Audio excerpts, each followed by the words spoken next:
Allora, riprendiamo in mano un po' la situazione. Aveva dato il là che ci sono altre formule contrattuali, oltre quelle delle cooperative, del volontariato che fa concorrenza alle cooperative, cioè la guerra tra poveri, il discorso dei voucher e poi comunque questa instabilità. Tutti questi aspetti, per carità, non si parla di diritti o meno, ma questo sistema lavoro, e secondo me nel sistema lavoro dovrebbe rientrare anche quello che è il post lavoro, cioè la pensione, perché comunque è un mondo. Certo. Come può essere ripreso in considerazione, perché sia considerato seriamente anche dalle altre parti del mondo datoriale? Beh, ma in realtà... Che poi vorrebbe sentirsi giustamente anche coinvolto, poi per carità... Ma in realtà, ritornando anche all'argomento da cui siamo partiti, la Carta dei diritti nella sua parte di riordino delle forme contrattuali è anche un tentativo di cercare di mettere ordine effettivamente sul mondo del lavoro molto molto disordinato, che tra l'altro il disordine è anche controproducente, come in realtà è l'esempio del volontariato, anche proprio per la competizione, la leale competizione di impresa, voglio dire, perché ormai siamo in una situazione per cui ci sono aziende sane che subiscono la concorrenza di soggetti veramente illegali, pensiamo alle cooperative spurie che utilizzano la forma cooperativa semplicemente per riuscire ad avere un elemento di costo sul lavoro bassissimo. Queste cooperative vincono gli appalti, le cooperative che hanno tutto in regola li perdono e chiaramente lasciano a casa, quindi c'è una situazione veramente di degenerazione. Ma come mai non sono state toccate? Ma il problema della cooperativa è un problema complesso. La sua opinione, come mai secondo lei? Beh, noi ci abbiamo provato in tutti i modi da questo punto di vista a fare anche rivedere ad esempio la normativa di socio lavoratore e via dicendo. È un tabù questo a volte, perché poi si parla sempre dei tabù del sindacato. Io penso che l'articolo 18 non sia un tabù del sindacato, ma spesso è una posizione ideologica dell'impresa, ma questa è la mia persona. Ma la stessa cosa sulle cooperative. Io sarei pronto a una discussione su una rimessa in campo di una discussione sul socio lavoratore. Il punto vero è che guardiamo veramente come sono, perché le cooperative vere sono, voglio dire, un valore da tutelare, perché fare impresa attraverso la cooperativa è chiaramente dal mio punto di vista assolutamente un valore. Il punto vero è che devono essere cooperative vere, perché in realtà in alcuni settori, e Padova insegna da questo punto di vista, ha fatto anche una ricerca e per quello che lo so, basta pensare insomma a tutta la questione delle merci e logistica, le cooperative di facchinaggio all'interno della realtà dei mercati, apriti cielo, apriti cielo. Prendo un attimo lo spunto per anche dare degli elementi, come dire, anche che noi ci siamo dati operativamente. Stiamo lavorando in alcuni settori specifici, vedi l'Interporto, vedi l'azienda ospedaliera e abbiamo scelto anche un grande centro commerciale dove stiamo tentando di praticare quella che si chiama contrattazione inclusiva, cioè riuscire a mettere insieme i lavoratori ultimissimi, quindi anche i soci lavoratori, finti soci che vengono sottopagati, per non dire altro, per fare il loro lavoro, con quelli che invece vengono chiamati, tra virgolette, tante virgolette, lavoratori tutelati dentro il pubblico. Questa è una piattaforma che abbiamo lanciato con forza da un'idea ovviamente della CGIL nazionale di portare poi sul territorio questo. Come si concretizza praticamente? Vuol dire che la contrattazione si deve fare in un unico tavolo insieme, quindi io non parlo solo per il lavoratore del pubblico, ma parlo anche per gli appalti che nel pubblico vengono esercitati, sui quali purtroppo si vengono a determinare i dumping che conosciamo. Però posso dire una cosa sempre sulla questione anche unitaria. Noi abbiamo fatto delle proposte anche insieme ai colleghi di CISL e UIL sulla contrattazione inclusiva e sulla buona cooperazione. Il tema del terzo settore, guardate che se noi continuiamo a ribasso a tagliare pezzi del pubblico per decidere che questo debba essere lasciato, come dire, nelle mani del mercato di chi offre servizi al ribasso, la cosa è chiara. Pensate solo a quello che viene chiamato volgarmente badantato. Noi a Padova insieme stiamo ponendo in direzione territoriale del lavoro una regolamentazione chiara su questo, perché vi sono cooperative di lavoratrici, assistenti familiari, nonché volgarmente chiamate badanti, che vengono assunte con contratti a progetto, per fare l'assistenza agli anziani. Queste non hanno nessun tipo di contratto a progetto, sono subordinate, ok? Alcune gli viene anche ritirato il passaporto perché sono straniere o i permessi di soggiorno. Allora, noi lasciamo in mano uno dei beni più preziosi, che può essere l'anziano o nel babysitteraggio i nostri bambini, a persone che vengono sfruttate in questa maniera utilizzando il welfare. Capite qual è la contraddizione pazzesca? Fortuni, Sì, no, cosa stava dicendo? Non è vero che è tutto un tabù nelle cooperative, mi permetto, Vendrame. Il punto è che se una stazione appaltante pubblica appalta un servizio e quando va a fare il bando di gara mette che deve essere applicato il contratto di lavoro e non dice quale, è già fatta. Perché purtroppo nella cooperazione ci sono i contratti di lavoro fatti da CGIL, CISL-UIL e relative categorie.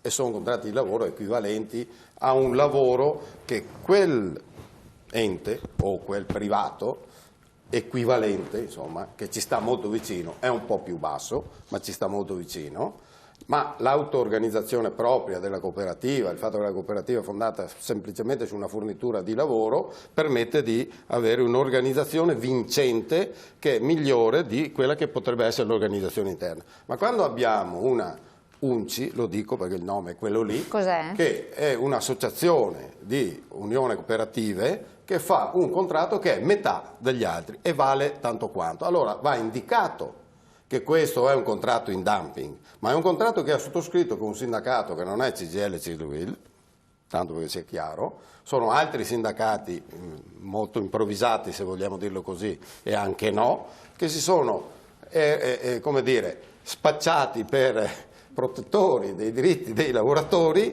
e in realtà glieli tolgono tout court, perché con un contratto del genere vuol dire di fatto condannarli a un minus e fargli lavorare tante ore in più per prendere quello che prenderebbe un altro con una normale paga da socio lavoratore della cooperativa, che ha gli stesse prerogative di un rapporto normale di lavoro. Il consulente lo sa, perché il socio lavoratore normato com'è non può più come un tempo abbassarsi le ore, abbassarsi i diritti, perché il minimo frega l'INPS, ma poi frega anche un po' se stesso. Quindi lei sarebbe quindi c'è proprio un contratto fatto. No, ma lei fa emergere. Lei fa è una questione molto grossa, sì, questa, no, ma come lei nel vostro settore, non so, metalmeccanica. No, ma quello che fa emergere lei con le sue considerazioni, che percepisco, è che ci sono troppi sindacati anche improvvisati, che questi fanno proliferare anche contratti, e quindi lei sarebbe per una riduzione di rappresentatività. Abbiamo firmato anche controlli sulla rappresentanza. Su questo CGIL e CISL-UIL sono... C'è un problema di logiche e di legislazione, anche se vogliamo, applicata o non applicata sulla rappresentanza. Ecco.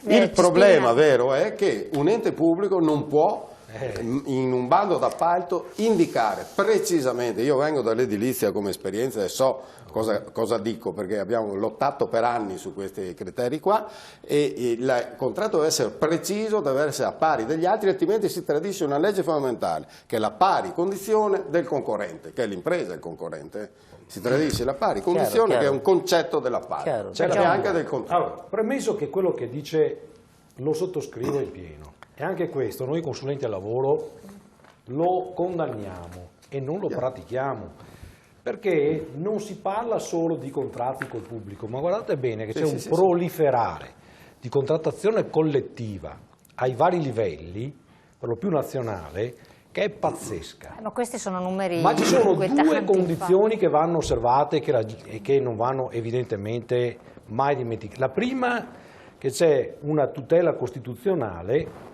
noi i sindacati lo sappiamo, pure io che faccio parte della mia associazione so perfettamente, dovrebbero essere riconosciuti, e allora la contrattazione diventerebbe erga omnes. Però né i sindacati dei lavoratori né i sindacati delle imprese hanno mai, come dire, assolto a questa condizione, e quindi c'è una libera contrattazione. Questo fa sì che nascano i più disparati contratti.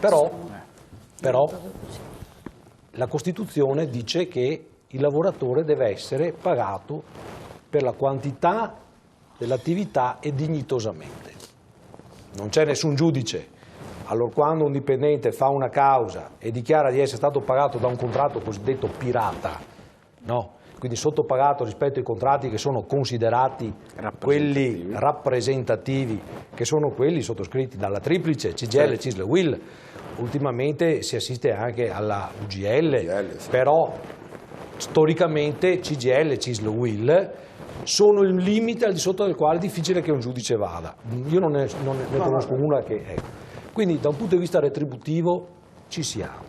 Da un punto di vista contributivo, io, guardate, adesso voglio fare anche dimostrazione di saccenza, c'è la legge 389 dell'89, 398 dell'89, 2 numeri di anagramma quasi sempre, che dice una cosa interessante sul versante contributivo. Dice, l'INPS dice, guarda, te col dipendente fai un po' quello che vuoi, ci penserà casomai il giudice, ma io che sono l'INPS ti faccio un mazzo così se vedo che tu hai pagato i contributi su una retribuzione non allineata sui contratti collettivi triplice. Quindi ti do una mazzata che ti bando indietro schiena, come suol dirsi da noi. Noi consulenti del lavoro, quando ci approcciamo a dei clienti che dicono no, ma tu dammi questo... No, dai, quella alla porta o stai a quelle che sono le regole, perché noi siamo i consulenti per la legalità. Per la legalità. E la tutela anche dei lavoratori che a volte devono anche essere tutelati. Non ci facciamo intorpidire la testa da certe cose e non le vogliamo. Quindi noi siamo i primi. Introduco anche un altro argomento perché poi alla fine è interessantissimo. Un attimo solo, perché il suo microfono sta cadendo, quindi è meglio che se lo riposizioni così adesso possiamo sentire bene. Eccolo qua. I voucher. Mamma mia che bell'argomento anche questo. Noi i voucher li apprezziamo nella misura in cui svolgono la funzione che devono svolgere. Però io ricordo, poi una norma la si capisce se uno la affronta dall'inizio conoscendone le ragioni per cui viene fatta, perché quando il compianto Biagi ha creato questi voucher, il lavoro accessorio, andavano a coprire una situazione di mercato che era pazzesca. Ma che dopo nella realtà si distorgono, il problema è quello, cioè nel nostro paese. Erano rivolti a una nicchia di lavoro. Sì, no, ma l'intento immagino. Allora, questi avevano uno scopo che era limitato a determinate condizioni, a determinati settori.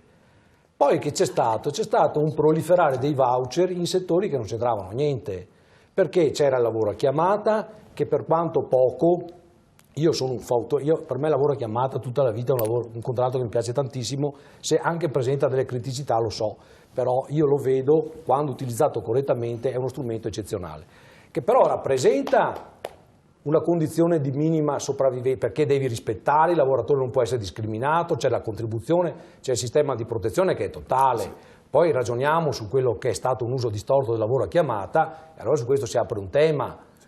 Ma c'erano gli strumenti, il lavoro a tempo determinato, il lavoro part-time, cioè gli strumenti c'erano, ci sono. E come vengono applicati?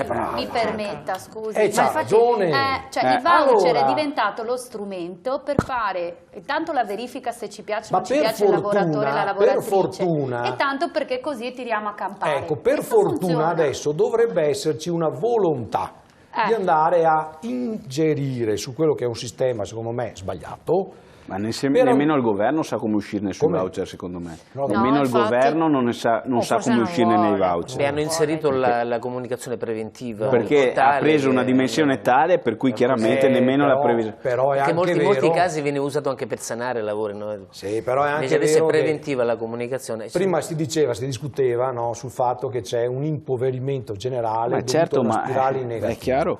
Allora cominciamo a mettere dei correttivi, cominciamo col dire al Ministero del Lavoro, attraverso la forza politica, dotando il Ministero del Lavoro delle risorse per poter fare quell'attività investigativa sul territorio, sui fenomeni, che oggi evidentemente non è che hanno tutte queste grandi risorse per poterlo fare, e andare a vedere come mai c'è un fenomeno, perché c'è stato un tentativo da parte di un ente previdenziale sulla riviera, sul litorale veneto, di andare a fare un po' di bilanciare un po' le cose, poi non si è più saputo niente, voglio dire. Hanno vinto i voucheristi. Ecco. Torniamo su questo discorso, facciamo il giro un po' di chiusura, mancano pochi minuti. Pubblicità e poi ritorniamo.